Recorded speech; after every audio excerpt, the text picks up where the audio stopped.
Hello, guys. Welcome back. Another episode of Star Trek Prodigy. Today, Gray and I are doing another cheeky review. This time, season 1, episode 14, and it's called Crossroads. And I'll actually start giving my opinion at the end. And I'm all kind of blurring out here. I really need to fix this green screen stuff with some green cloth. There we go. Slightly better. Anyway, right. Digress. Yes, I'm going to give my review after review. Sorry, I'm going to give my score out of 10, and Gray will do the same. But yeah, no, I liked it. Another good episode. Can't really go wrong. I'm loving how the story is progressing. Gray, and I think you are as well. And it's definitely a bigger hit over Lower Decks, isn't it? Yeah, it definitely is. I've been enjoying it a lot. It's closer to being a real Star Trek and not even animated, so to speak. Yeah. Yes, it still has the Nickelodeon thing on it. It's still got the. It's not too kiddie for me. I don't think it's too kiddie. No, it's not. When I first heard it was announced, I heard Nickelodeon was part of the production behind it. The worst. Oh yeah, I was immediately going like, oh geez, this is going to be like for 10-year-olds, and stuff. But I was pleasantly surprised that they didn't. Yes, they have some of the little things in there that you got to for a cartoony-ish type of writing, I guess we're going to call it that. But they didn't slack off on lots of other things too, as we have said before, and we'll say again during this episode. So I've been very happy with it. I much prefer it over Lower Decks in several different ways, even though it is different. But yeah, the main thing I liked about Lower Decks was just the humor, the adult humor. That was the main thing. Main only thing I liked about it. Apart from that, yeah, was it very good? And Dr. Cat, without Tiana Cat, it would be. Yeah. Nice. What the beep is going on in my sick bay? Yeah, I love that Doctor. Anyway, right, we're digressing, and it's kind of what we do. Right, okay, so we'll kick off, Gray. We literally start this episode on the USS Dauntless, which I'm slowly but surely liking more, despite it being a bit of an ugly starship. But I am liking it more the more I see of it, the more of real Janeway on it, and seeing what our crew are all about. And we got the Diviner as well, slowly but surely coming back to health, and slowly but surely remembering bits of pieces here, there, and everywhere.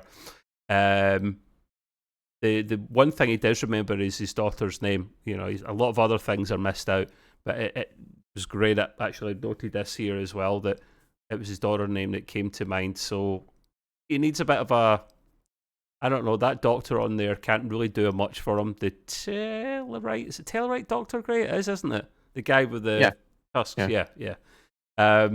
So bits of information are coming slowly but surely, but he still looks a bit poorly, to be fair. Because if he remembered what happened completely 100% on the spot, he'd probably kill everyone on board, because let's not forget how powerful this guy is and some of the skills that he's got, And I'm not underestimating real Janeway and her crew, but this guy's a different breed. So our plan for the crew, all our cadets, they have to try and get in contact with Starfleet. But they know that if they do that through regular comm channels, everything will just go to shit, basically, for want of a better word. So they decide to stash the Protostar, which I love. I love this, to be honest with you, Gray. They stash it while trying to get an alternative ride to Starfleet. And we'll touch on in a moment where they go and how that happens, and vibes we get of different franchises, which we both noted down. I found that amusing. They take Murph with them as well, still in his cocoon thing. So God knows what he's going to turn out to be. And then we see Dal then literally seal up the I wonder what he was doing, because it's on a frozen planet, isn't it? And he literally just, like an ice sheet above the Protostar, uses his phaser, thinking it's a bit, I know it's a kid's show again, but I'm thinking just one phaser blast above causes all that ice to cover up. But we'll go. I'll let it slide, Gray. I'll let it slide, man. See what I done? I mean, he did use it to start an avalanche of snow, he did. Supposedly, in real life, you don't need much to make an avalanche if it's Say sure it lives in Florida with no ice or snow. Well, you remember even in the old cartoon shows and stuff, they used to go, "Oh, an avalanche! If if you yell too loud, the whole thing's gonna come Uh, down on you," which of course isn't quite true. But I said, we'll let it slide, Gray, and it was a pun that I didn't mean, and you did pick up on it. Oh well, moving on. I get it. That's how bad the comedy is in here. Oh, by the way, if people start thinking out there going like, "Oh my God, they hit an entire starship," well, let's remember the Protostar. It's small. While not small, wee. it not small. It isn't very big. It's bigger than the Defiant, but as we'll touch on later on, it's definitely smaller than the Dauntless by quite a bit. It's a Defiant 1.5 in size only, may I add, people. I mean, if they tried to hide the Dauntless, it would have been almost impossible. The thing is huge. Several phaser blasts, and even then, yeah. No, that's a good point, Gray. It's a good thing you brought it up actually, because otherwise it really wouldn't work. So as the cadets are walking along the frozen wilderness, my man Jankum says that royalty can't travel any lower than warp 5. I don't know why he calls himself royalty, but I like that. He's a bit of a comedian. He keeps on saying that ever since he found out that Tellarite was one of the first founding races. That's why he's saying he's royalty. Yeah, I get it. Yeah. Royalty. So he brings that up almost every other show. Gray does note here that funny how we just talked about why the crew didn't just take another ship or taxi to Starfleet. It is a good point. It took this long for them to come up with that idea. But then again, I guess they're kids and cadets, so... Or no, cadets would come up with that idea. They're trained to be intelligent and smart, but they're kids, so we'll let them off with that one. But it is a good point, Gray. Yeah, gotta let it slide a little. And the point we brought up of other franchises here, Gray did mention. What franchise did this scene and scenes remind us of, Gray, that you noted below?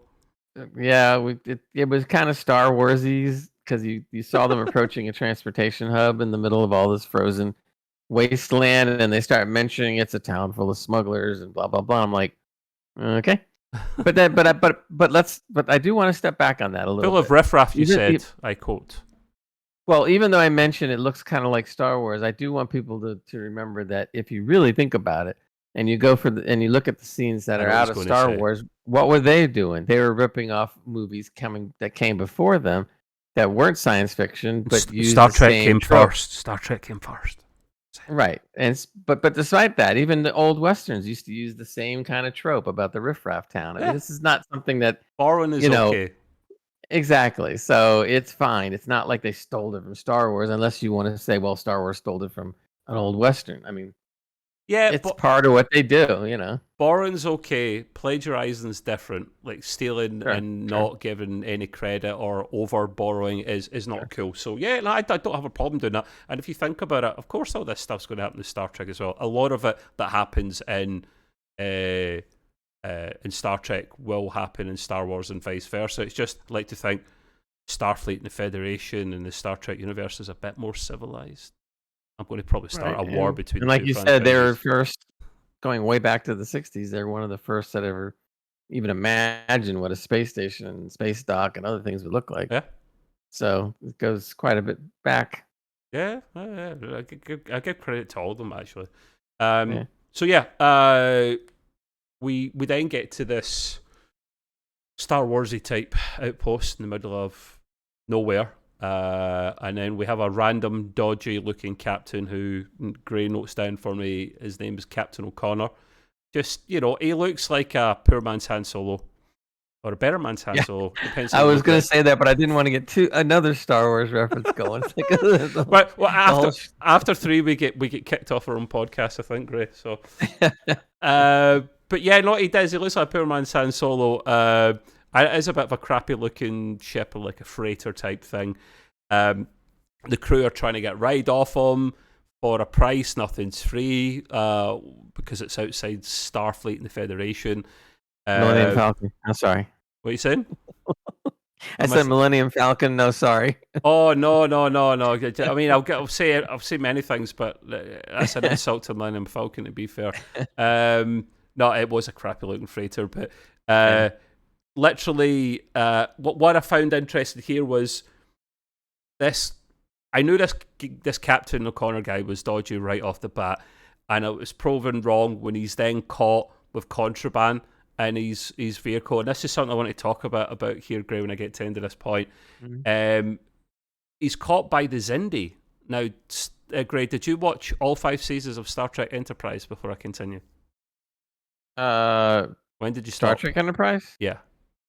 Oh, Enterprise. I watched the first few episodes of season 1 and said no, Right. and that was the end Okay. of that. You might have an idea of what's what, so I'm going to fill this in. But I've heard of the Zindi, of course. Yeah. I mean, that much I do know. So, spoiler alert for those that haven't watched Enterprise, because it ties in with us. So, the Zindi are a major species stroke bad guy threat in season 3 of Enterprise. And they literally send a tiny probe to Earth to blow up a big chunk of Florida, actually, Grace. So, sorry about that, mate. No. 7 million people died. Grace survived, though, thankfully. And they were told by these futuristic spear builders from the future that the Federation were a threat. It was just the spear builders trying to prevent the Federation from ever existing because they were a threat to our existence. And they basically built these big spears that transformed space to their liking. Wasn't good for normal other human type races, you know. So, and then they build a big massive planet killing version of this thing to try and take it out, and of course Archer and the crew save the day. But the Zindi are the bad guys here, and they have several subspecies. There's like 3-4 of them or something. One of them are those guys that you see, Gray, the insectoids. Now the confusing thing is here at one point there's time travel shenanigans in Star Trek Enterprise season, well, a few seasons actually, and there's like futuristic police that come into it, the time agency or something, and you see at one point what the Enterprise J looks like, and bear with me guys, I'm going somewhere with this point. It looks but ugly, and Gray's probably seen what it looks like in a moment. They'd literally done it really quickly. I hope it never comes like to be. The one with the really long nacelles. Yeah, and the stuff. Perfect circle, and it's been squashed and it's flat. Yeah. And not nice. So I hope if they ever get that far with Star Trek and Enterprises, they just skip over J like they did with B and C to an extent, especially C. So you see them in the future, and the Zindi are then part of the Federation, right? But at this point, I didn't think this had happened. I really didn't. And now I'm going to give credit. I'm going to give the benefit of the doubt to the writers that this must have just been about. I'm not saying the Zindi are part of the Federation at the moment. They probably aren't, but they're certainly on peaceful terms. Right. So I think that's or they have agreements with, or typical. Yeah. I don't sharing of this or that. I don't think the planet or the species are part of the Federation, but let's say they have a working relationship, as we'll get to later on when Vice Admiral Jamie asks for a favour from the Zindi. That's who the Zindi are. They come in, they catch this contraband from Captain O'Connor's ship, they take him away. No ride for our cadets yet. And then we see the weird guy from the relay station who Barnes Fricks. Now I've spelt his name wrong, so Gray corrected that for me. He's just got he's a dodgy character, weird guy, looks after his own skin. He's even got a weird sounding name. Likes to brag a lot. He likes to brag a lot. Yeah, he is he's a little ugly, arrogant little dude. He's ignoring hails from the Dauntless because you see his jacket with the comm badge on it just beeping away, and he's bragging and talking shit basically to the guys down there. And real Janeway on the Dauntless is a bit pissed at this stage. She's a bit pissed off because no one ignores Janeway. Don't mess with Janeway. You ignore her at your peril. So they beam down to investigate. Gray notes here. You loved how they're slowly but surely building the tension in this episode. So more good writing from your point of view, Gray. Mm-hmm. Yeah, I think it's just you can see them trying to start to roll the tension up, harder and faster as it's going along. So as I'm watching at this point, I'm going like, "Ooh, this is kind of cool." And so I'm hoping they kind of keep the ball rolling, which they did. So we'll talk about. Yeah, no, they do slowly but surely. You don't want to give it all to us at the same time because then it's over and done with. Nor do you want to bore the hell out of us. So that they are pacing it beautifully, to be fair. So, So we then after this, at this stage, the Andorian crew member of the Dauntless, who I later find out is actually real Janeway's Vice Admiral Janeway's number one. He actually comes into his element more later in episode as not just another number one, but pretty strong-willed number one, and I kind of like this guy. Yeah. He literally walks right past Rock as she's kind of chilling out, and this will happen a lot with a lot of these cadet crew passing by several of Janeway's crew, because Janeway's obviously, she's in the hunt for this crew, she's in the hunt for the Protostar, she's getting close, really, really close, as we'll discuss in a minute. She's still trying to find Chakotay too. Still trying to Chakotay, and I hope Chakotay comes back into it again at some point. It better not just be a one-off, because I do like have to now. I mean, yeah. Otherwise, it's. I mean, they've set it up. If they don't have him come back, that would be awfully dumb. It would be dumb. It'd be bad writing. It'd be poor form. Yep. So let's hope that doesn't happen. And then we have another bumping in of the crew. Well, this time we have the Dauntless Doctor, the Telluride Doctor, bumping into Jankum Pog, or Jankum Pog bumping into him, and he actually, this was a bit of an insult. I like this though. He's like, Pog, really? He's like, you're not royalty, because he just, again, Jankum classes himself as royalty. He said, no, Pog is reserved for runts of the species, And Gray actually notes here as well, Rock accidentally scares a local. What's it? She said, "Hey, bud, don't judge me because I'm big." Yeah. I mean, you forget how big Rock is, though, don't you? Like, that would be intimidating to a lot of people. She's huge, right? And this person just looks at him and goes, drops it and runs away. And he says, "Hey, bud, don't judge me just because I'm big." Hey, bud. That's cute. Do you know who Rock reminds me of a little bit, Gray? The Thing from the Fantastic Four movies. Yeah. Glad we think the same in that definitely. respect. So yeah, the Dauntless Doctors literally ripped Jankum a new one, made him feel awful. I felt a bit sorry for my guy. The thing is, Jankum Pog doesn't know much about his species, because he must have been taken at such a young age and put in that prison from the first part of season 1. So he doesn't know, he's learning. So after being ripped a new one by the Doctor, we then have another bumping out of the crew. I mean, it's the worst game of hide and seek ever, really. If you think about it. This time, this one's a little bit better. We then have Gwen running into one of the Dauntless ensigns, and she reveals her name is what? Gwen's a short name. Is it Gwendella? Is that her full name, Gray? I think it's Gwendella. Yeah, something like that. Yeah. So. No wonder everyone's shortens that to Gwen. I don't like Gwendella. And that's when Ensign clicks on. Oh, you're Gwen. After hearing the Diviner mention her name on the Dauntless, things are starting to click and fit together nicely. The proverbial's about to hit the fan, but when the ensign says that on the ship is her father, she just, the fear in her eyes, she was like, she literally just makes a run for it and gets away from the ensign. And at this point, you're thinking, Gray, it's about to kick off, and the Diviner's maybe going to come out, and there's going to be a big fight. But no, at this stage, we don't see the Diviner yet. And Gray does note something here in a moment that she'll touch on. In fact, I'll just let you mention it at the moment, actually. You're talking about the tension ramping up again. As they keep getting into these issues with bumping into Starfleet people and everything going south, kind of from what they expected. Did you like that we're bumping into each other so easily and so much, though? I thought that was a bit too much. No? Yeah, probably, but again, 24 minutes, they got to move things along. So you kind of let that one go. But the point is, I really like the idea of that every time they did this, or they either bumped into or saw another Starfleet officer, it starts to go the opposite of what they thought. They thought it was going to be, this is going to be great, and talk to Starfleet, and we're going to be wonderful, and everything will be a big family. And it's all going badly south.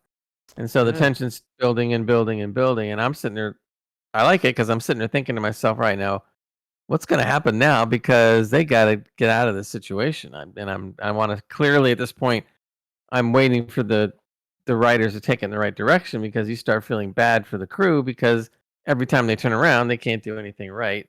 And it really isn't their fault.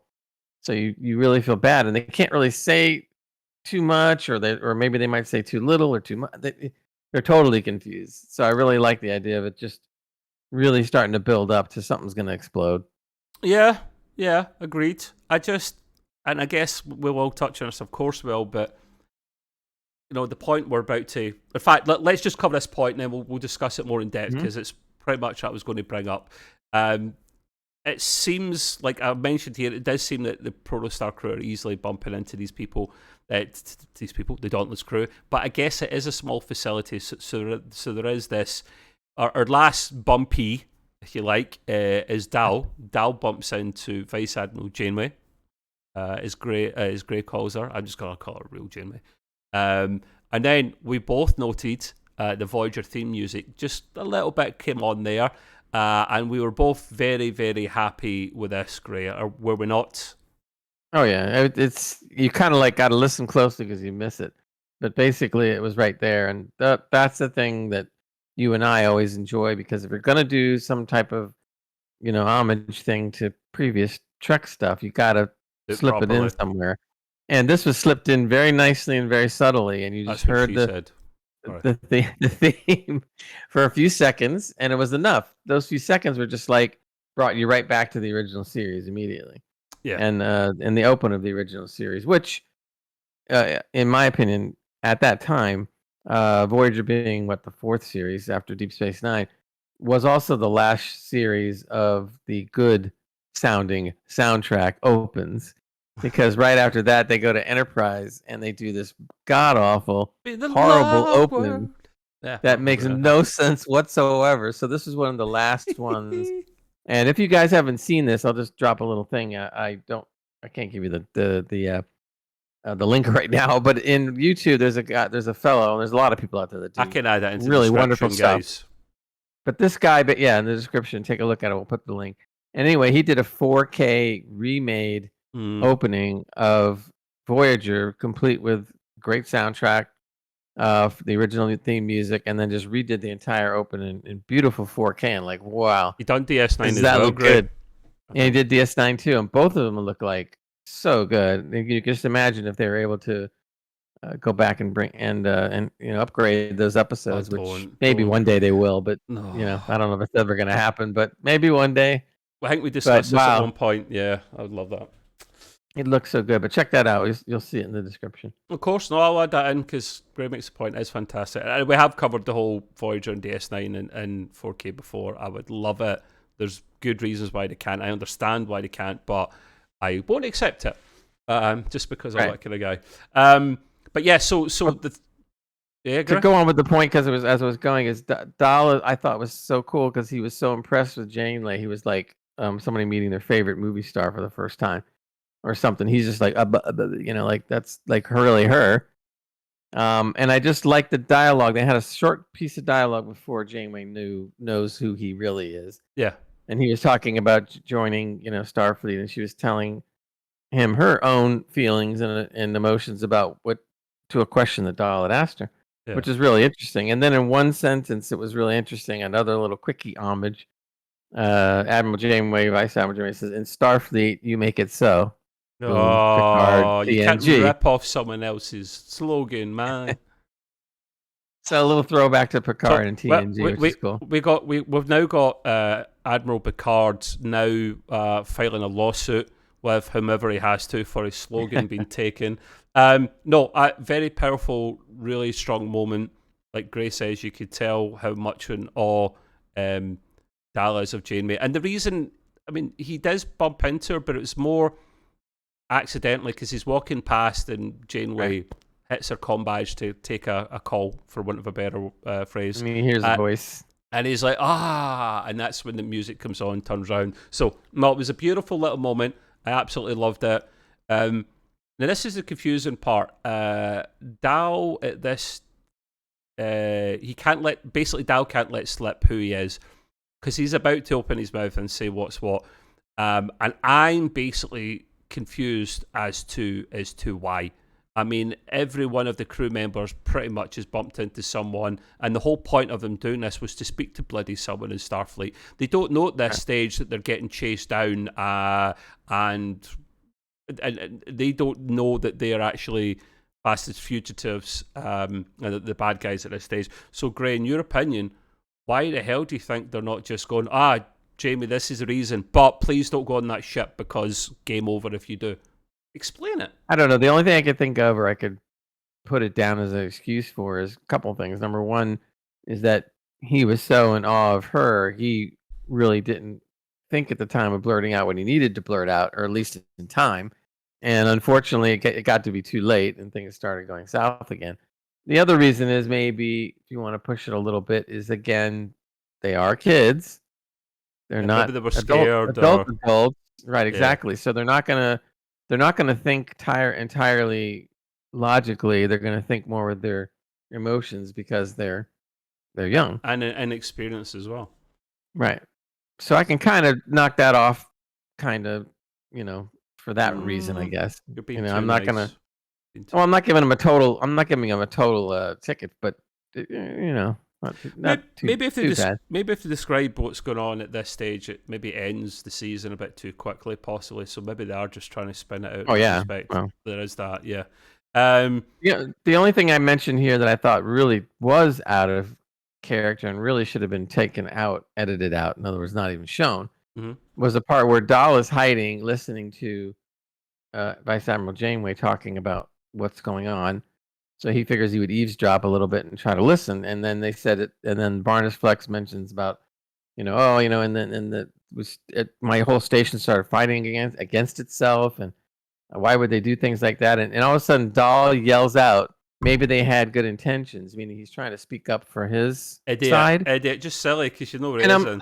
And I hear this, and I'm going like, that's so dumb. Yeah. First of all, you're never going to say that. Yeah. And if you are going to say that, Janeway just kind of like hears it in the distance, and then she just goes back to the conversation like it was nothing. I'm like, instead of like after him, he's over there. That's I mean, it's kind of like I'm like, what doesn't make sense at all? I mean, that's dumb. Yeah, no, and I know I've done this before, and I don't mean to do it again, but it's true. And yes, you do. We're back to the cartoony trope thing, where you got to put something stupid in once in a while because that's the way the cartoons do it. So I'm not giving them an excuse. I don't think it should have been put in. It was very awkward. But every once in a while, you see this drop in, and you just start, oh God, cartoon thing again, and it happens again later. We'll point it out. Yeah. Grace slightly jumped ahead, just slightly. The reason this came about because Barnes Frex is actually then caught up with Janeway at this point, and he's at this point then describing the crew to Janeway, so that she knows what to look for. It's when he goes, oh yeah, doesn't say Dal, but basically describes Dal as kind of pink with a little bit of hair flicking at the side or whatever it was. Then she goes, and then realizes and sees him running away, and then that's a case of the proverbial red alert. Let's get after these guys. But yeah, so moving on. Our big gal Rock makes a brilliant remark about all the crew meeting Starfleet and not mentioning the deadly weapon, which I found hilarious. Very important, Rock. Yes, thank you. So she's the smart one. She's our science officer, I guess. So, I like the fact that the writers kind of said, well, since we said something dumb, or since we kind of acted dumb because maybe we're kids, somebody has to say something about it eventually, and she did. So that was actually very good. It was appropriately put in there, going like, dummies, didn't you think about this before you One line of dialogue fixes canon, fixes so much in Star Trek, and it covers your asses as well. So yeah, I'm glad they've done that. So yeah, but we both agreed that definitely Rock's making sense this episode. She's the smart one for sure.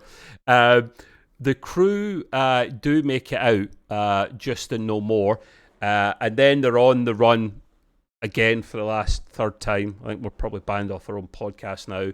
On the Star Wars type speedsters that they have. That's the best way to describe them. They're a bit chonkier than that, but they're the same thing. Chop, great. As they're bombing along on their speedsters, if I want of a better phrase, they find Captain O'Connell on there. He's hiding out. I think he was trying to make a break for it. Stowing away in whatever that was, or space below. Yeah. I didn't even know they could fit somebody in there. Either did I. I went, There he is. how skinny is this guy? Yeah. But they find him in here, and he's like, "Oh, this is a bit awkward, isn't it?" Yes, it is. And the only way they can get away from the other speedsters that are chasing them, because at this point, sorry, I should probably add just before this point, Vice Admiral Janeway does call in a favour to the Xindi security forces to lock down the place. But of course, that's how they just get out no more as the doors are closing. The Xindi are chasing them. Captain O'Connell's stashing away.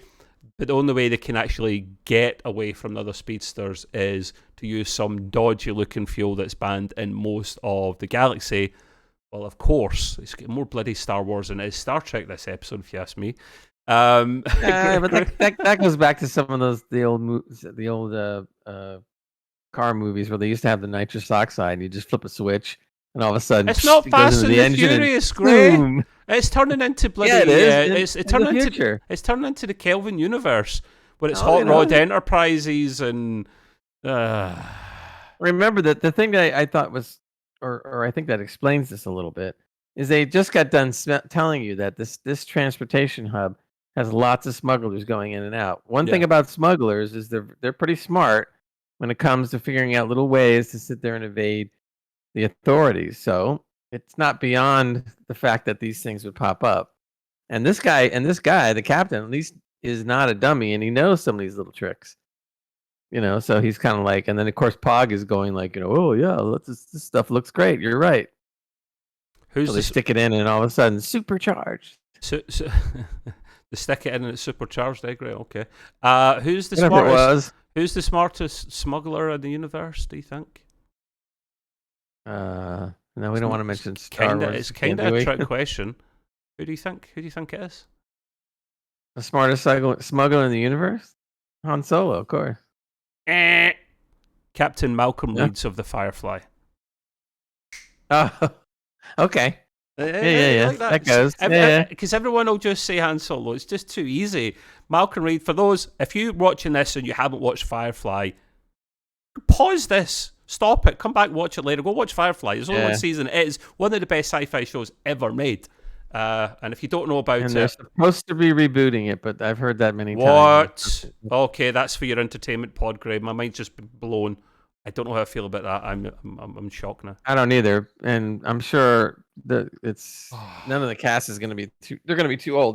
They'll make guest appearances if they ever do it. But I've heard this story so many times, so we'll see. Yeah, we'll see. Right. We'll move on before I get too sad and emotional. Yep. Right. So the guys, the cadets, they run back to the Protostar with the dodgy freight captain, Captain O'Connell. I don't know why he's just joining them all of a sudden, but whatever. Maybe it comes clear in the next episode. I don't know. I mentioned here, I got major vibes of Star Trek Voyager. I mean, more than once through the episode, but especially now from season 5, episode 6, titled Timeless. That's the one, if you recall, that's when they start using the slipstream drive for the first time on the Voyager, and they crash the ship, killing almost everyone on board. And then they do a bit of time travel stuff, blah blah blah. But the Voyager is found under the ice in an ice planet. So we've now got the Protostar in its place, frozen. Well, not frozen. It was hiding under the ice. Little escape hatch. Dal flicks a switch. They drop down, and then the Protostar. And this is cool. I love scenes like this when I see this, animated or not. Protostar breaks up through the ice. Looking real Jamie's face, or John nearly hits the ground. Like, wow, there it is. It was right under my nose the whole bloody time. And then, what did she say, Greg? Like, beam us up, get me back to that Dauntless as soon as possible. Immediately. Yeah. She's like, she didn't waste any time. She goes, Dauntless, beam us up. Like, now. Gray mentions that real Janeway is pretty pissed off at this stage. No wonder. Janeway doesn't like to be taken for a mug, and this is what some kids are literally running rings around her at this stage. They really are, and I love it. And they do that to us adults all the time now. Oh yeah, this is true. So it's accurate then.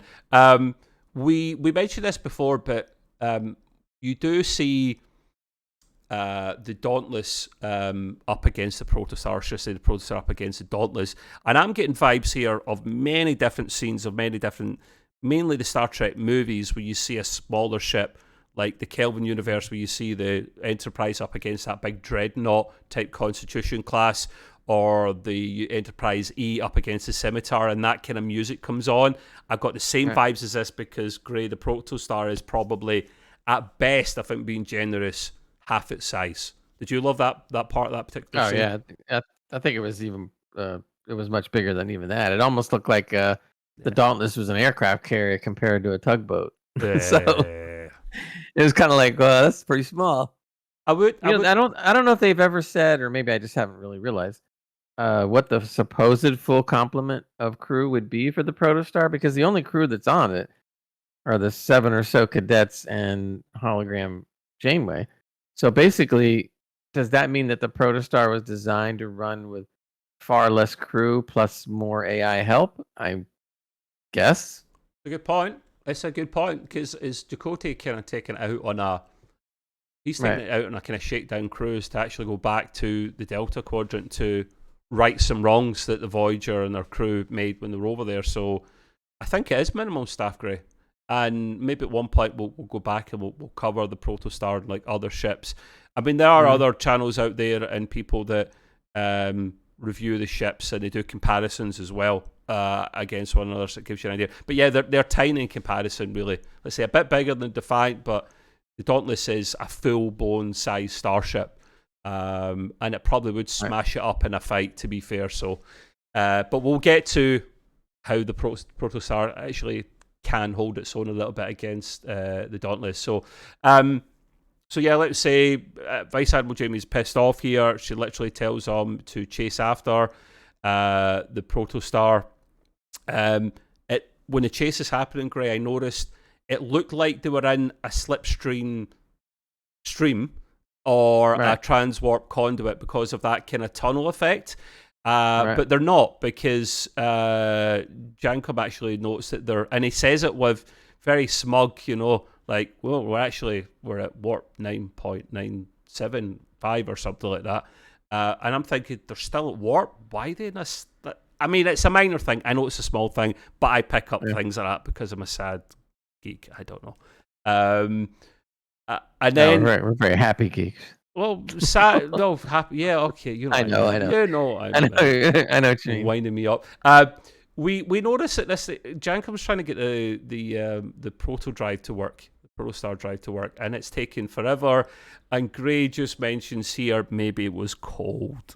I should just kick him right off the bat. My God, I had to say it. You had to say it. Yeah. Well, I guess what we're learning apparently is that the proto drive needs a ramp up or something. Yeah, you can't just let go. It needs to build up. Yeah. Right. Yeah. And obviously it's building up as they're trying to get away. So you don't actually see it, I mean, you're seeing the slipstream, but you don't see the proto drive yet because it hasn't kicked in. At least not yet. Maybe the Dauntless was in a slipstream, but there's different levels and speeds of it, obviously. And well, I'm going to assume, although we don't know this, is that maybe the Protostar was slipstreaming as well. It's just that the Protostar has it. It was in front of it, like the Voyager episode. So it was doing slipstream too, which I think is what was happening. But it has the extra afterburner, so to speak, of the proto drive, if and when they get it going. If you remember that episode of Voyager Timeless, Grey, the Delta Flyer goes in front to it doesn't have its own slipstream, it's riding off Voyager slipstream. I think if anything here, the Protostar's riding off their slipstream along with its own power, because the proto drive hasn't kicked in yet here. I mean, it's a little small things, just things I noticed. But it was still entertaining enough to watch. We then have the Diviner. He's kind of hobbling about still a bit. I mean, this guy's been ill for the longest bloody time, it seems, but he's... I know, it does. He really does. Like, third episode, he's still man down, but he sees through one of the viewing windows, he sees the Protostar in front of the Dauntless, and that's when he says, Protostar, things are coming back to him. We then switch to the bridge of the Protostar, and a nasty whiff has came across the bridge crew, and we're wondering at this stage which member of the crew has farted and not told anyone. Right. Turns out it was Murph. He's hatched. The little shit is hatched, and we don't know where he is. So everyone's looking under consoles and stuff. And then he literally pops out from the side, and he's bipedal. He's not sliming along like a slug. He's walking about. He looks he's got the legs and the more arms reformed, going or something now. but he still acts the same. He still sounds the same, and they give each other a hug, and yay, it's great. But what does Murph do, Gray? Do you want to tell the next part of the story? What does Murph do? Yeah, so Murph is like, after being all happy and Rock is hugging him and her, whatever. He gets over by the console. He decides he wants to sit down. So what does he do? He jumps up on the console and lands his butt right on top of the console, which launches a torpedo at the Dauntless. And, Trev was saying, whoops, and I'm going, classic cartoon gimmick. It's right out of the textbook of Looney Tunes and other cartoons. You're always going to do something dumb like this at the last second. And, of course, he sits on that and it gets fired. And the Dauntless is like, what the hell? They're firing on us. Okay. And they managed to shoot. Yeah? I'm just saying we're going along with that because part of the cartoon. Oh, yeah, that was funny. It was funny. I was thinking it's dumb, but it's funny. Yeah, it's a typical cartoon trope, as Gray said. I'm not complaining about that. It's more the next part where the Dauntless gets its shields up just in time, and I'm thinking, why the hell it should be yellow alert when something like this is happening. Gray mentions, obviously, maybe they just didn't feel they were that hostile, which, I can buy because they're just kids. They know they're kids at this stage. But, like, a torpedo's fired at you, you have then time to put shields up that quickly. Torpedoes are pretty fast. But, again, nitpicking, the shields go up. But they would be as fast as a phaser, though. So, phaser's almost instant. That's true, because it's almost traveling at speed of light, isn't it? Right. Did you notice, though, when the shield... Do you know the shield effect in this... I like the shield effect in this series, Gray. It's kind of like the bubble effect, but it looks like little hexagon squares all over it. It looks more like a shield, if that makes sense. Yeah. Like it was trying to protect and break up whatever is happening. So Dauntless gets its shields up in time, but there's no. By the way, I digress a little bit, but isn't it fun to watch like the ship get fired on and it doesn't blow up like in lower decks? Yes, once. No ships were trashed in this incident. That is a good point. Gray makes a good point. No ships were trashed over and over again. One torpedo didn't make rocks fall out of the bulkheads. That seems to be a thing with Star Trek. Because there's a guy on YouTube, and you probably know who he is if you watch Star Trek videos, that he just points them out. He's like, rocks, arrows, why are the rocks in bulkheads in Star Trek? And it says, that's a poor, stupid thing. I don't care if you even go back to the 60s, they could have found something else to put in there. But anyway, right, so we notice little silly things like that, because that's just Gray and I. But yeah, so closing in on the end of the episode at this stage, the diviner is actually he comes to the Dauntless Bridge with one of the officers and says that his daughter's on board because he sees a Protostar. It reminds him of his daughter. He puts two and two together, and this time actually thankfully gets four. Real Jamie at this point does say that's why she's only going to cripple them as opposed to taking them out, which I thought was a bit harsh. But she's pissed off at this stage. She knows they're kids. Yeah. So she says, we'll just cripple them instead. We'll take out their third in the cell. Because if we think about it, it is in the cell. This proto drive at the end is in the cell what it actually does. It's just super, super charged. And that's a whole new another conversation of how the hell the bloody Protostar really properly works, Gray. But she literally fires a torpedo at them just as it's about to hit Proto Drive and bomb forward, because I think they can just about escape the Dauntless in slipstream with their Proto Drive. I think it might be a little bit faster because it's more of an initial massive jump, whereas the Dauntless is just steady but fast. But we're being a bit technical and nitpicky, aren't we? So yeah, it takes out the third of the cell. They start drifting a little bit there. They can't escape. They're back in normal space. The freighter captain, O'Connell, again, asks how far the neutral zone is. But Hollow Janeway says, no, we just can't go in, and explains why, because to these kids, they don't know why. Mm-hmm. My man Jankum says, what's the big deal? It says it right on the tin. It's neutral. It's neutral. He's got a point. The boy has got a point. I used to always wonder about that too when I first heard about the neutral zone. It's a bad title. So if it's neutral, why can't you go in it as long as you get back out? Yeah. And I always wondered how I mean I know it's probably in lore somewhere, but I don't know how wide or large the neutral zone is. My guess is it's got to be bloody big. A certain amount of kilometers. Obviously. Yeah. But that's always been the thing in Star Trek. Oh, don't get too close. We're entering. Oh no, we got to get right out. It's not good. Here we are again. For me, of course, we diverge, but for me, I know without the neutral zone, we wouldn't have some of the best episodes of Star Trek ever made, but the neutral zone is not required in Star Trek. It's really not. You have a border. See, we have borders between countries with a short of the DMZ between, say, North and South Korea. Right. You don't need it. You just have a bloody border. No one crosses unless you have a nice border control officer that lets you pass, but that's not going to happen. So a lot of space is taken up for nothing that no one's using. So, but I'm not complaining, just nitpicking. We kind of need it for good Star Trek storytelling. So at this stage here, I note here that the Romulan resettlement must not be a thing at this stage, because obviously this is happening in Star Trek Picard's times, so it must be not long before the shit hits the fan with Romulan Star Empire, because then the neutral zone isn't really a thing in the future after that, which is maybe a good thing. I got what I wanted, and I got good storytelling at the same time, Gray. But I was kind of wondering about that too. I'd have to go back and look at the timeline. Must be. But I know they because if the timeline is the way we think it should be, then the neutral zone makes sense. If it's not, then we would have to question as to why maybe is the neutral zone still relevant or not. I'm not really sure, but if Romulan, I mean, it's not like the Romulans are all gone.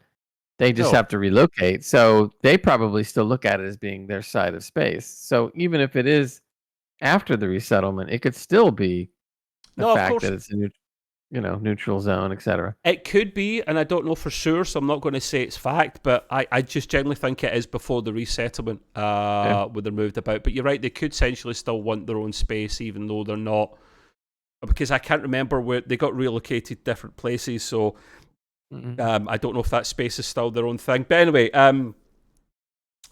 another reason, the last part of the review here that I mentioned, I think it is before the resettlement, is because at this point, Vice Admiral Janeway is going to pursue the Protostar into the neutral zone, which we've seen happen in Star Trek before, even if it means war.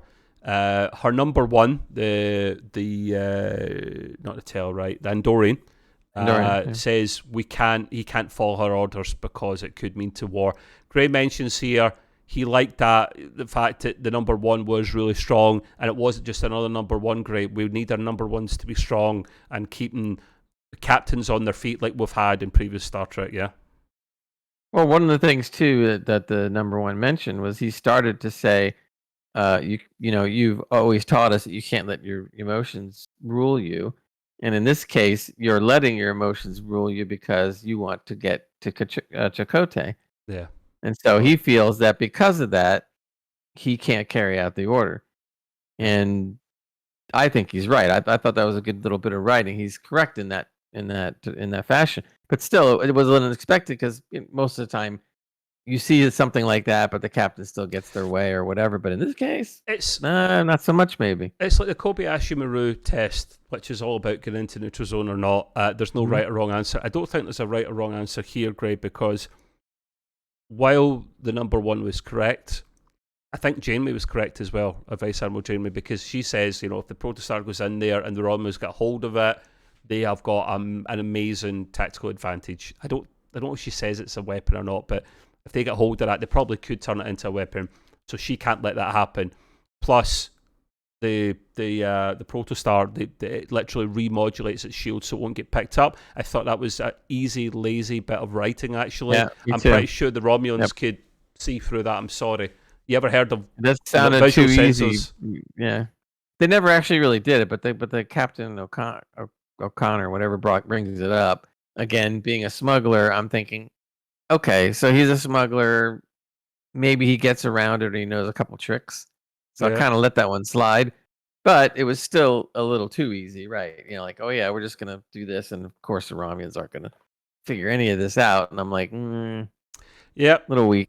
This was another reason why I thought it was before the Romulan resettlement, because after that, they're allowed to, after the disbandment of the Romulan Star Empire as we know it, they're allowed to use cloak again in the future. You'll see cloaking in Star Trek 3 and 4 of Discovery. Not overly used, Grey, to be fair, but it is a thing, and it should have been a thing. It should have. Is it Treaty of Alderaan? I was never really a big fan of that, but I guess it made for good story writing, I guess. Well, the other thing they always say too is that cloaking always takes an awful lot of power. So if they're going to get into a battle, they can't stay cloaked. It's impossible. We could get a whole debate that you kind of can do that. It's almost perfect. Yeah, but it does make sense, because otherwise you'd have cloaked ships shooting each other all the time. Scimitar.